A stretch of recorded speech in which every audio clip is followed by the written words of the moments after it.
In this video, I'm going to share with you 3 mistakes I made while ice camping.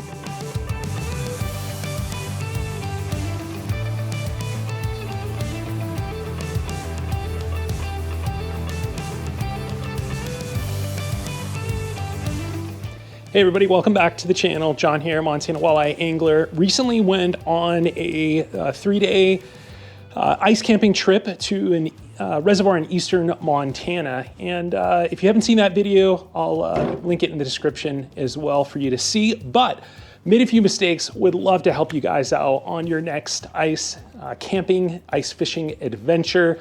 I'm kind of a noob when it comes to ice camping. This was only my 2nd time ever camping out on the ice. And so a lot to learn, a lot of mistakes. I'm sure you made mistakes as well too, ice camping, but there's 3 important mistakes that I think I made that I think you need to avoid the next time you go ice camping, hoping to catch some fish in the process. And number 1 mistake that I made was committing to a spot too soon.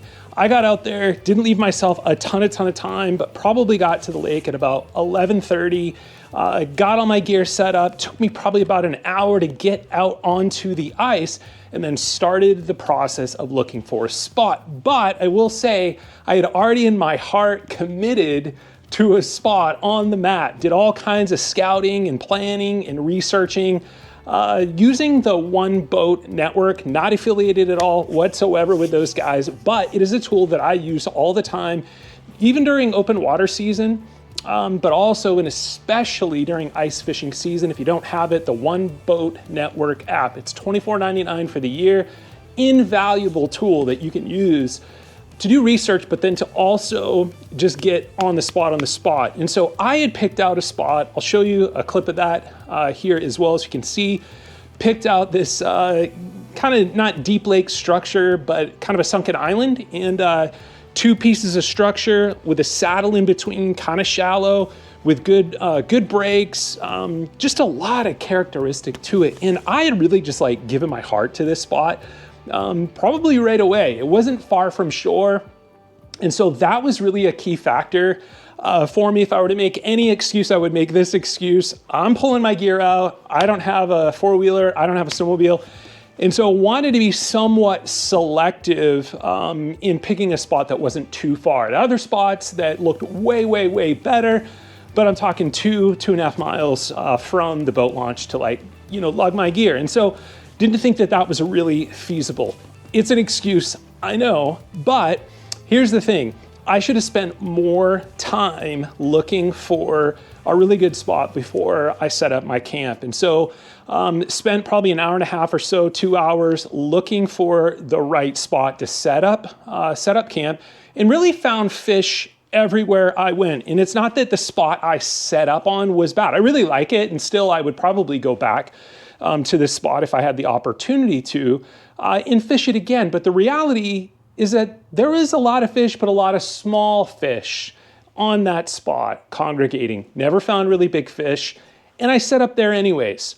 In reality, the better spot was half the distance from shore. It was closer. Ended up fishing that the last evening, and if you watch my video, you saw the best size fish that I caught were at that spot, and it was much closer to shore. And so the takeaway here is this: give yourself plenty of time to find the right spot where fish are holding. That may seem obvious, but if you're kind of a rookie like me and ice camping for the very first time, give yourself plenty of time to make sure that there are fish on that location before you set up your camp. That's tip number 1. Mistake number 1. Mistake number 2 is simply this, is being underpowered. When it comes to ice camping, especially if you're filming and especially if you have live scope, is making sure you have plenty of power. And so let's talk power for just a moment. All right, guys, mistake number 2, being underpowered, not having enough power to ice camp for the amount of days. Now, obviously, this is really relative to a few things. Number 1, the equipment you're using, And number two, the time on the water. How long are you ice camping? Is really going to determine the kind of power needs that you're going to have. Now, obviously, the biggest power sucker for me is this guy right here in the middle, live scope. Now, some of you would say, like, I don't have live scope. I get it, not a big deal. But if you do have live scope, I think just a few things that will help you out here. If you're trying to get into live scope, if you're trying to, get started, figure out like, what do I need? What are my power needs? That sort of thing. Let me give you just my opinion, my rundown, what I'm using. This is a Garmin 106 SV. It is a 10-inch unit. The bigger the screen size, the more power you're going to require to run this guy. Now, I have in this this is a 20 amp hour Amped Outdoors, not affiliated whatsoever, really like Amped Outdoors batteries, mainly because of the price point. There's other options out there, and certainly encourage you to, check those options out as well. But I have a 32 amp hour battery in this Garmin unit. Now, my Garmin unit ran for probably like 24 hours. I started Monday and it died Tuesday afternoon on me. Now, can you fish without live scope? Not going to get into that debate whatsoever on here. I understand that not everybody likes live scope, and some people think it's a cheater box. I can guarantee you it is not a cheater box whatsoever. You still have to catch those fish. And I would say I probably haven't caught more fish because of it. I've just gotten around fish quicker because of it. But that's a debate for another time. But here's the thing. This 106 SV unit with a 32 amp hour battery is only going to run so long. And so if you're looking to get into live scope and you have a bigger screen, I would say a 9-inch screen would probably run a little bit longer.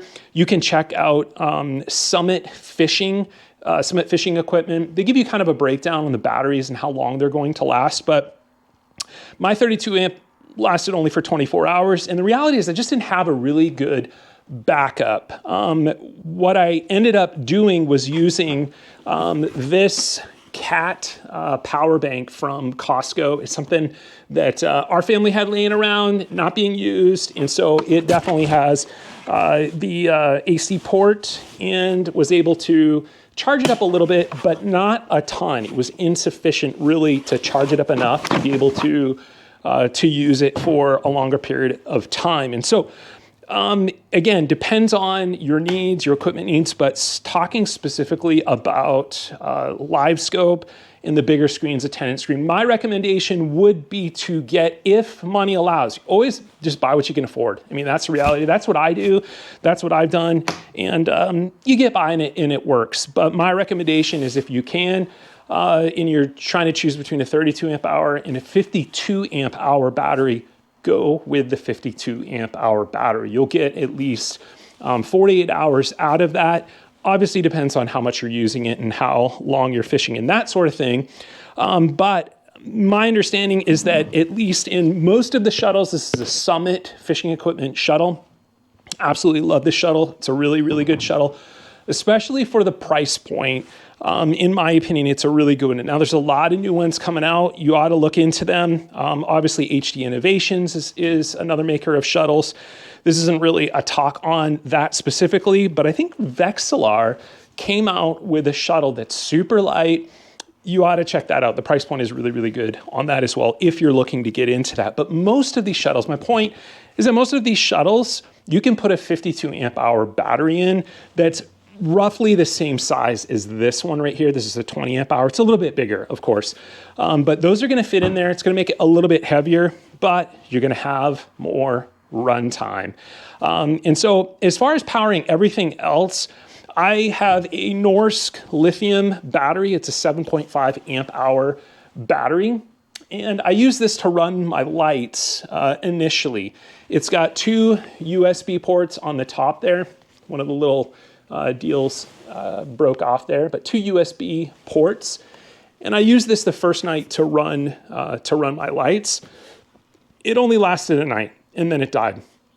And so just something to keep in mind, the 7.5, it's good for small stuff, but multiple nights on the ice, it's not going to be sufficient. And so the other backup that I had for battery is the one you've already seen, is this 20 amp hour battery from Amped Outdoors. Now, this one was very useful, and the reason it was useful is because I had this connection right here. This is, it's got the clips that you attach to the battery, essentially.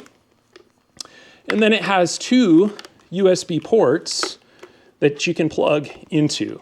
And so, super useful. Two USB ports, also gives you indication of how many volts are left in that battery.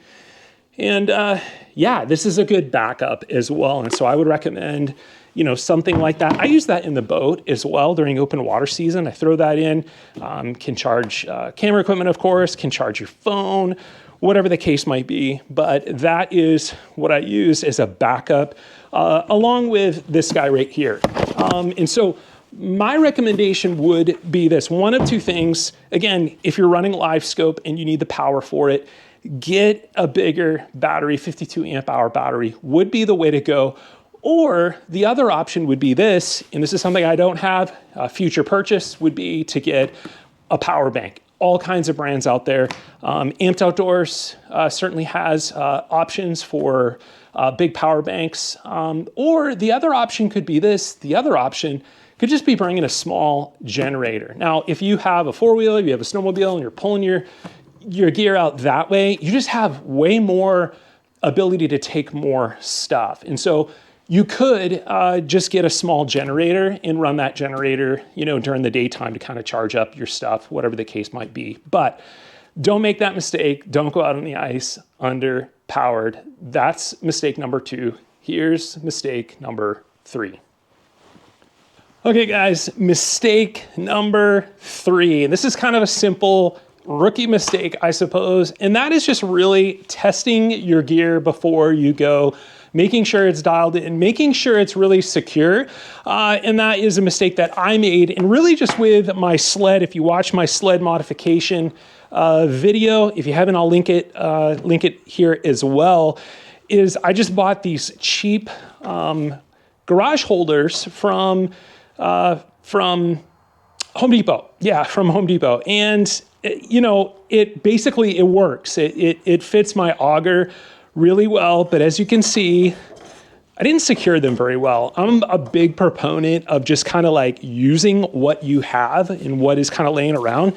And that's kind of what I did. And let me just say that this worked really good. I liked how it fit, but I did not like how flimsy and loose this actually was. And the reason that it was that way was because I used sheet metal screws. And, you know, these are just like an aluminum type frame. And I thought, oh, I'll just pop some sheet metal screws because I had them laying around in there to hold this down. And it was really just insufficient. And so as you kind of get bouncing around on the ice, you know, things loosen up. And so what we're going to do is we're going to drop some bolts in there with some washers and get that really super secure. So this isn't going to be floating around as we're pulling our stuff out on the ice. And so kind of a rookie mistake, but I would say test your gear before you go out on the ice because you don't want stuff to fail.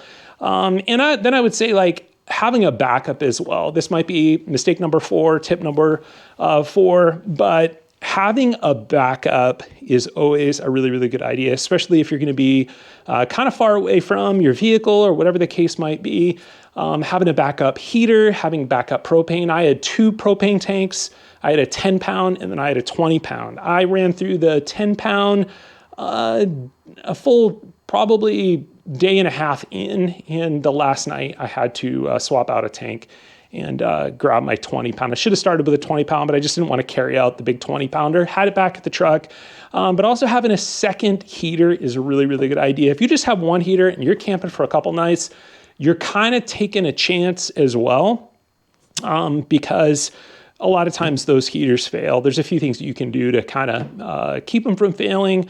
We won't go into that here, but those are just some simple things, some mistakes that I made. Hopefully you don't make the next time you go out. I hope it's helped you, but let me know in the comment section below, what are some mistakes that you have made when you have gone ice camping that you've learned through the years. I hope this is a community for everyone to kind of learn from each other. I'm learning, I'm no expert.